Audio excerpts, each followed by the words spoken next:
that message. You saw it 3 minutes ago. Maybe it was an email. Maybe it was a text. Maybe it was a comment spoken carelessly across a table or typed carelessly into a screen. The words themselves were not long, a few sentences, barely a paragraph. And yet within those 3 minutes, your entire body reorganized itself around a single purpose: respond. Your heart rate climbed, not the gradual climb of exertion, but the sudden acceleration of alarm, the kind that starts in the center of your chest and radiates outward until your fingertips feel electric. Your breathing shortened, shallow pools that barely reached your lungs, as if the air itself had thinned. Your jaw tightened the way it does when the mind has already decided something is a threat and the body is preparing to fight before the thinking part of you has had a single clear thought.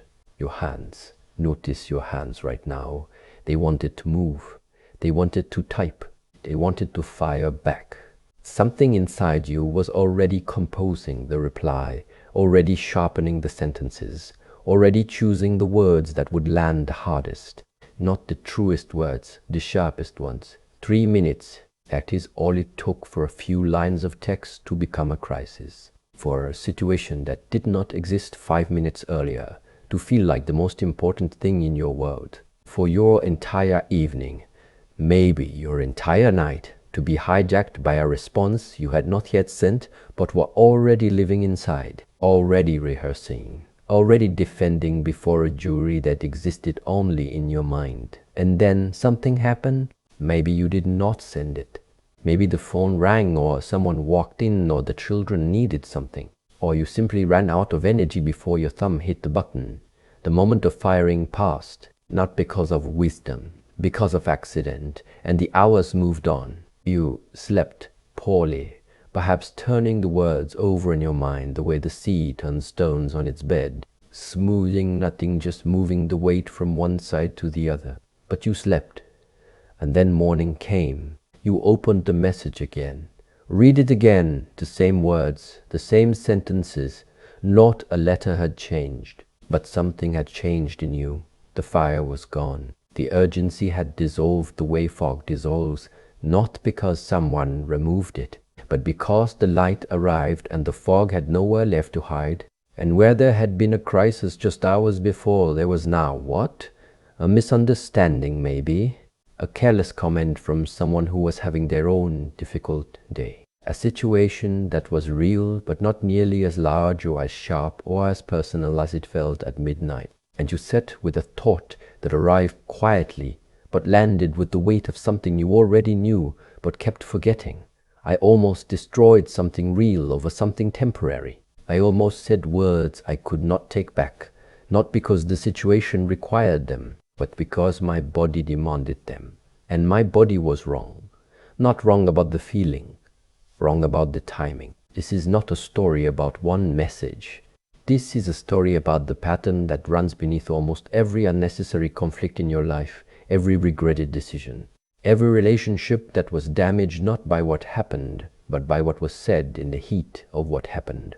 And the pattern is this: you do not have as many problems as you think you do. What you have are reactions that have not been given enough time to settle. And the distance between a reaction and a response, between what your body demands in the first 3 minutes and what your clear mind would choose the next morning, is the distance between a life spent in constant crisis and a life of genuine, earned peace. One practice can close that distance. It is not complicated. It is not mystical. It is almost embarrassingly simple.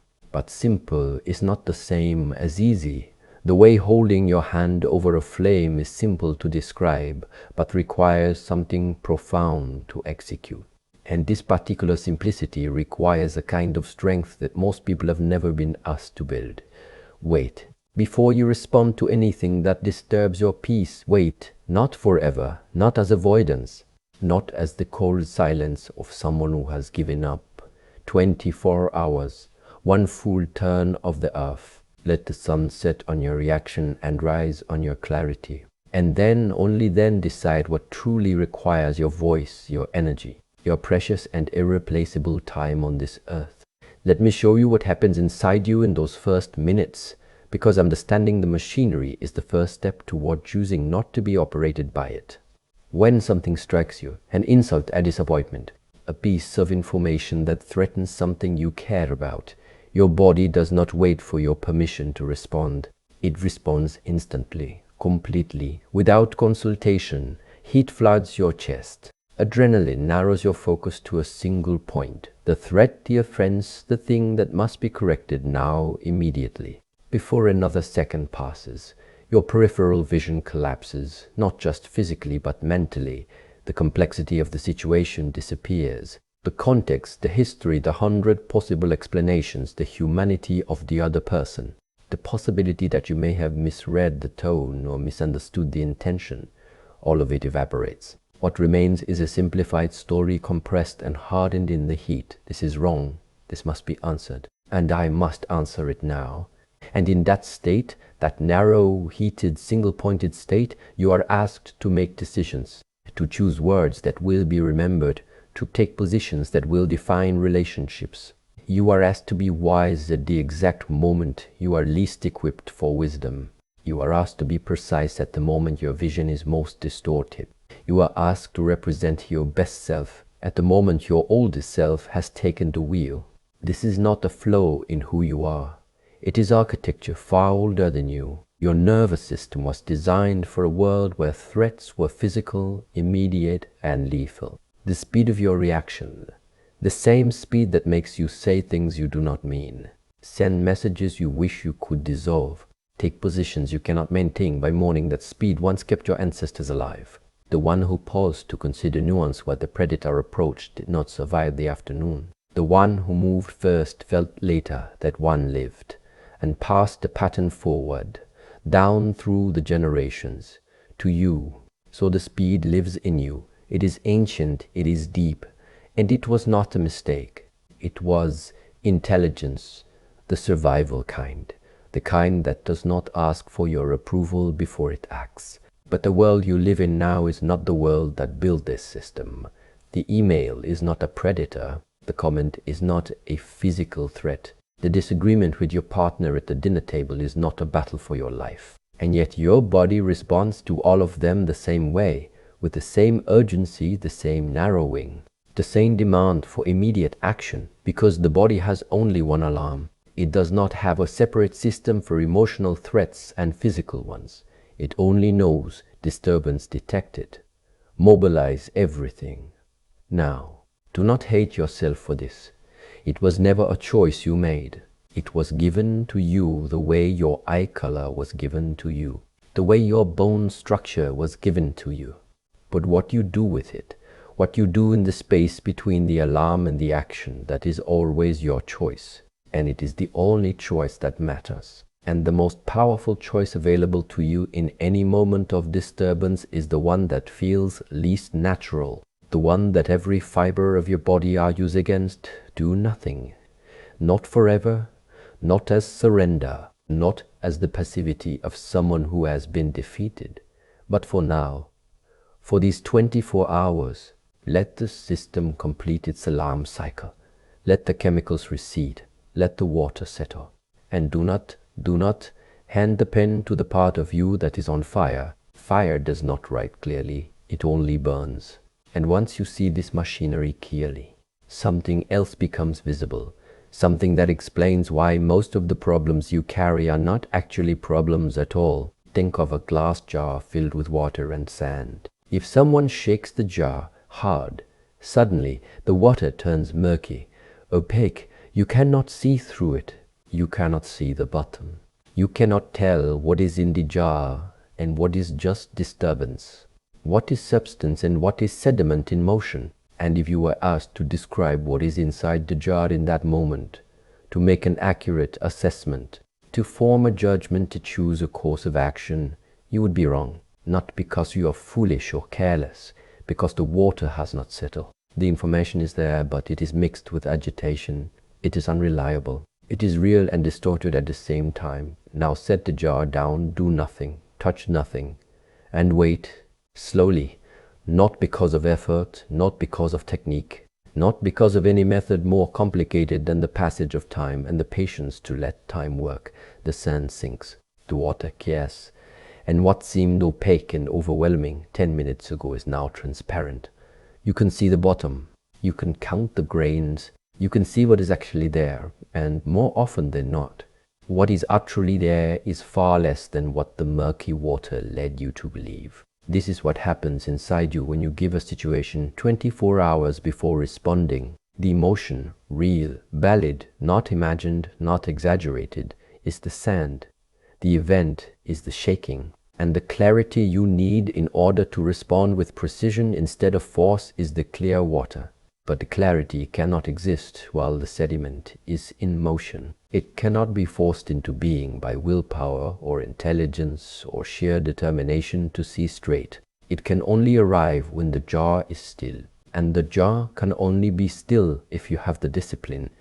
And yes, it is discipline, not weakness, to set it down and wait.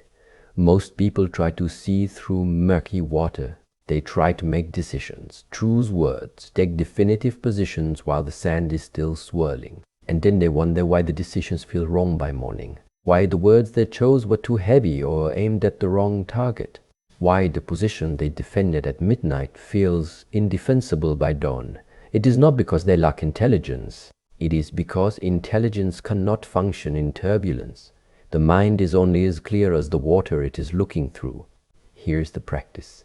And it costs nothing but the discomfort of stillness. The next time something disturbs you, the kind of disturbance that makes your body move before your mind finishes thinking, the kind that tightens your hands and sharpens your breath. Set the jar down, put the phone in a drawer, close the laptop, leave the room if you must, walk outside if you can, and say to yourself, not as a rigid rule, but as a quiet experiment, I will respond to this tomorrow, not never, tomorrow. The situation will still be there in the morning, the email will still carry the same words, the comment will still have been spoken, nothing will be lost by waiting, nothing real, nothing that matters.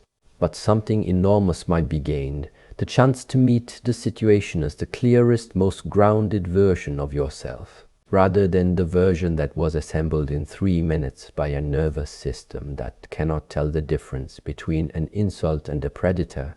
And tomorrow when you return to it, rested, settled, with the sand at the bottom and the water quiet, ask, is this still a crisis?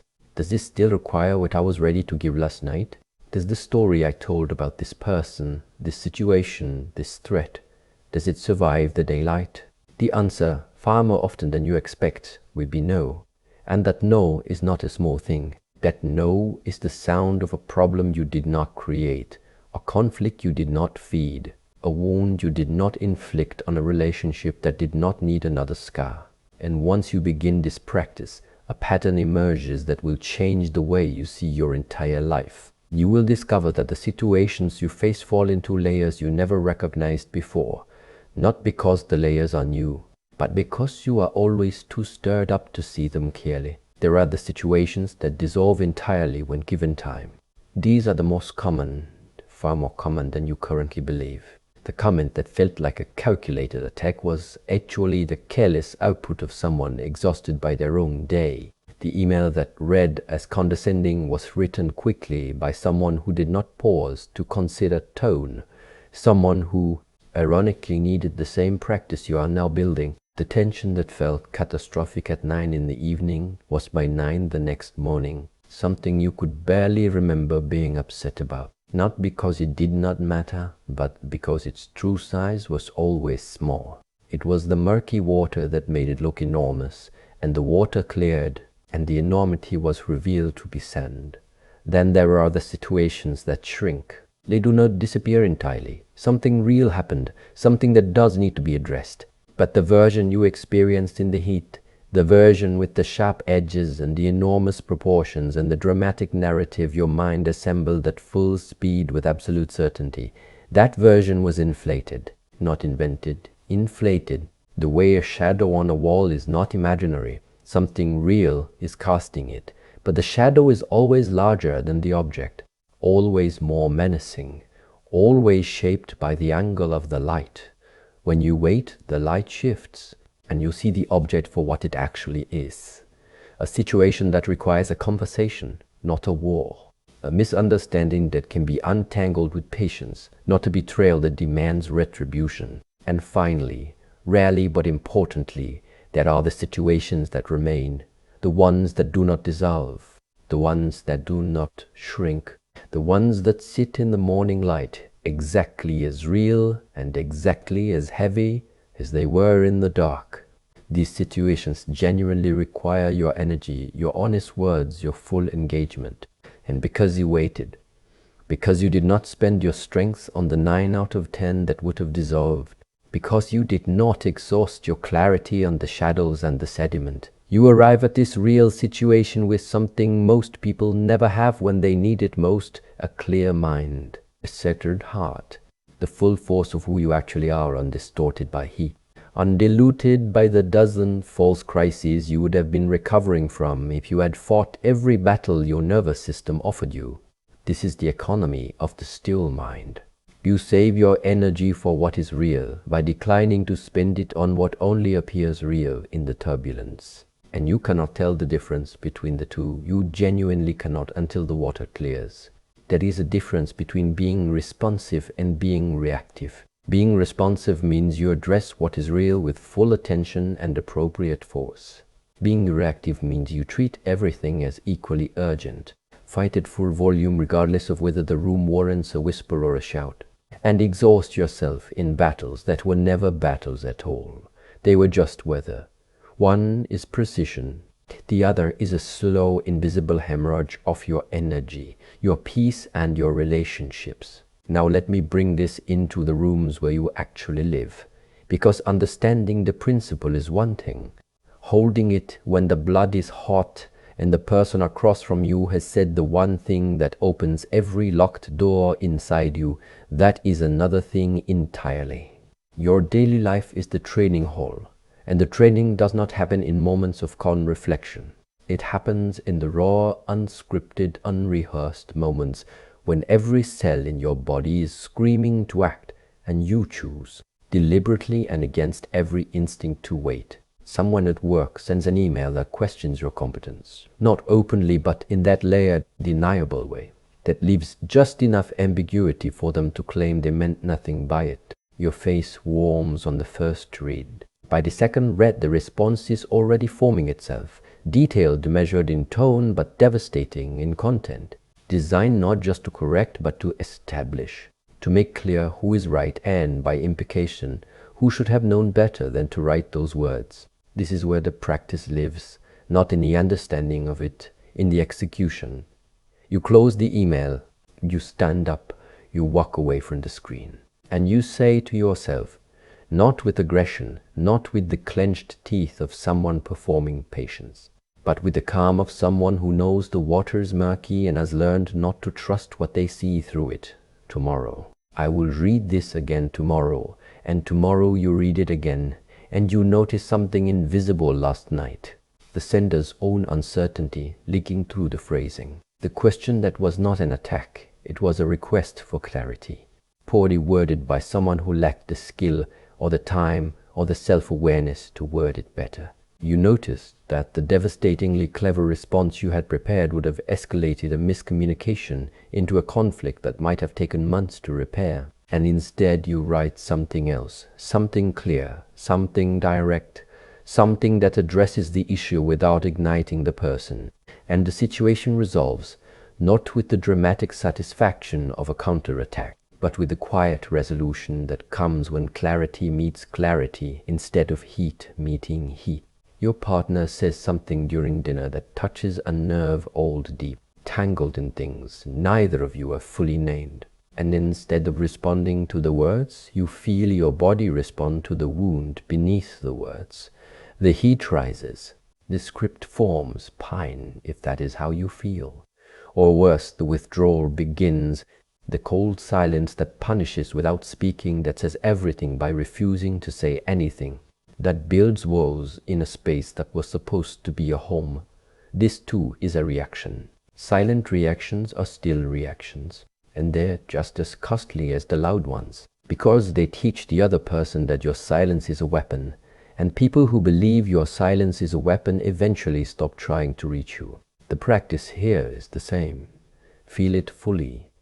Let the heat arrive. Let the hurt be what it is. Do not pretend it does not exist.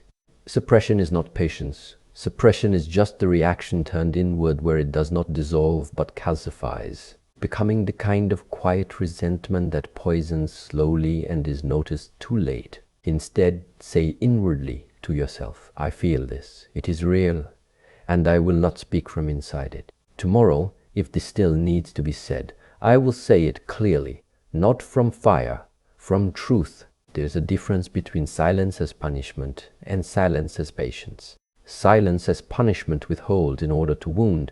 It is a weapon wearing the disguise of peace. Silence as patience withholds in order to settle, not for the other person to suffer, but for you to see clearly. One is cruelty that the mind calls strength. The other is care that the body misreads as passivity. And you are the only one who knows which one you are truly practicing. And now I want to speak to the deepest layer of this practice, the one that most people never reach because they are still fighting on the surface. The hardest part of waiting 24 hours is not the discipline, it is the identity. You have built a version of yourself that is fast, responsive, capable, the kind of person who handles things, who does not let things sit, who addresses the issue, confronts the problem, says what needs to be said. And that version, efficient, sharp, always ready, feels like strength. It feels like being in control. It feels like the opposite of the passivity or helplessness you swore you would never allow yourself to feel again. But speed is not always strength. Sometimes speed is just fear that has learned to move quickly enough to call itself competence. Fear that if you do not respond immediately, you will lose the upper hand. Fear that silence will be mistaken for agreement. Fear that the pause will give the other person time to solidify a version of events that excludes your voice. And so you fire back, not because the situation demands it, but because the quiet terrifies you more than the conflict. But you are not in danger. Not every disturbance is a threat. Most disturbances are weather, passing, temporary, far less permanent than they appear in the moment of their arrival. Think of a great tree in a storm. The wind bends its branches, the leaves scatter, the smaller limbs crack and sometimes fall. And if you were standing inside the storm, pressed against the trunk, watching the canopy thrash above you, you might believe the tree was being destroyed. You might believe this wind was the end of it. But the roots of the tree, deep, silent, unreachable by the wind, they do not move. They are grounded in soil that the storm cannot disturb. And when the weather passes, and it always passes, the tree is still standing, not because it overpowered the wind, not because it argued with the storm, because it did not confuse the weather for its identity. It let the branches move as they needed to move. It let the leaves go that needed to go, and it stayed rooted in something deeper than the noise. Your emotions are the wind. Your first reactions are the shaking branches. But you, the part of you that can observe the storm without becoming the storm, the part that remains after the urgency passes and the water clears, you are the roots. And the practice of waiting 24 hours is not about stopping the wind. You cannot stop the wind. It is about remembering that you are not the wind. You are what remains after the wind stops. So let me gather everything we have walked through into a single clear thread. You remove the demand for an immediate response, and 90% of what you called problems quietly disappears, not because you ignored them, but because they were never what they seemed. They were sand in the water, shadows on the wall. Your ancient nervous system treating a careless comment with the same full mobilization it once reserved for predators in the grass. You remove the urgency and the remaining situations shrink to their true size. Still real, still present, still requiring attention. But no longer the catastrophe your midnight mind was certain they were. You remove the habit of fighting every disturbance at full force. And you discover something you could not see while you were always at war. Most of your exhaustion was not caused by the problems in your life. It was caused by the speed at which you met them. It was caused by treating every tremor as an earthquake, and every cloud as a permanent sky. Slow down, and the world does not become more dangerous. It becomes legible. Wait, and you do not become weaker. You become exact. Be still, and the chaos you thought lived outside you reveals its true address. It was always inside. It was the water shaken, and the water, given nothing more than stillness and time, will always clear. This is not avoidance. Avoidance turns away from the situation. This practice turns toward it, but at the right time in the right state, with the full weight of your clearest self behind every word you choose to speak and every action you choose to take. One day of waiting. That is all this asks, not a lifetime of silence, not the abandonment of your voice or your boundaries or your right to be heard. One day, one rotation, one chance for the sun to fall and the water to show you what is actually there. The jar is in your hands. The shaking has already happened. Now set it down. Let the morning come. Let the clear water show you what the storm could not. And let your life, quiet, undramatic, unrehearsed, become the evidence.